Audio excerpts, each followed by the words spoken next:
friends, நான் உங்க Zubaida zacs kitchenல இருந்து. இது உங்களுக்கான சேனல் நமது மொழி. இன்றைக்கி நம்ம பார்க்க போகிறது ரொம்பவே ஒரு சூப்பரான ஹெல்தியான சிம்பிளான ஒரு பிரேக்ஃபாஸ்ட் ரெசிபி தான் பார்க்க போகிறோம். காலை உணவு 5 நிமிஷத்தில் முள்ளங்கியும் முட்டையும் வச்சு செஞ்சிடலாம். இந்த ரெசிப்பியில் ரொம்ப நிறையலாம் பொருட்கள் தேவையே இல்லை. முள்ளங்கி முட்டை அவ்வளோதான் ஃப்ரெண்ட்ஸ். இப்போ ஃபஸ்ட்டு முள்ளங்கியில் இருக்க மேல் பகுதியை கட் பண்ணிவிட்டு அப்புறம் தோல் சீச்சு எடுத்துக்கலாம்.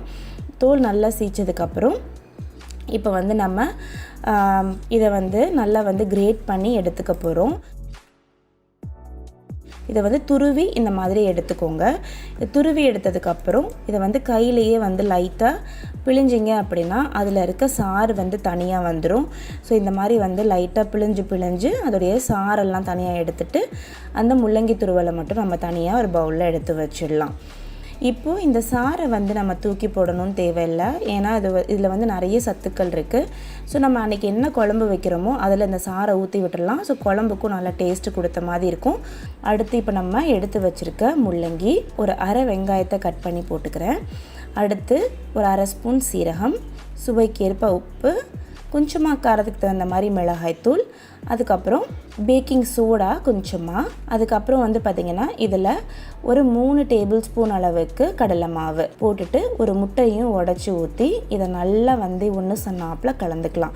ரொம்பவே சிம்பிளான இன்க்ரீடியன்ட் தான். எல்லா பொருட்களுமே நம்ம வீட்டில் இருக்கிற பொருள் தான். இதை டக்குன்னு செஞ்சு கொடுத்துடலாம். இதோட ஒரு தயிர் மட்டும் வச்சு தொட்டு சாப்பிட்டா போதும், அவ்வளோ நல்லாயிருக்கும்.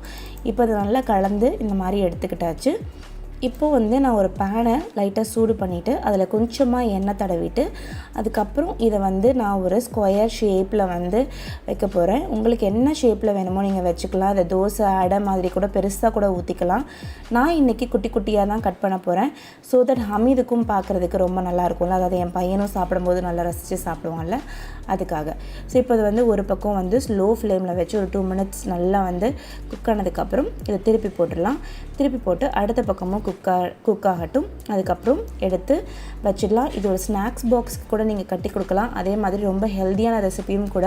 முட்டையில் நிறைய ப்ரோட்டீன் இருக்குது. முள்ளங்கி அவ்வளோ சீக்கிரமாக குழந்தைங்க வீட்டில் இருக்கவங்களாம் சாப்பிட மாட்டாங்க. சாம்பாரில் போட்டால் கூட ஓரமாக ஒதுக்கி வச்சு சாப்பிட்றவங்க தான் நிறைய பேர். இப்படி செஞ்சு கொடுத்தீங்கன்னா முள்ளங்கி சேர்த்துருக்கீங்க அப்படின்றதே சுத்தமாக தெரியாது. ஸோ இந்த ரெசிபியை கண்டிப்பாக ட்ரை பண்ணி பாருங்கள்.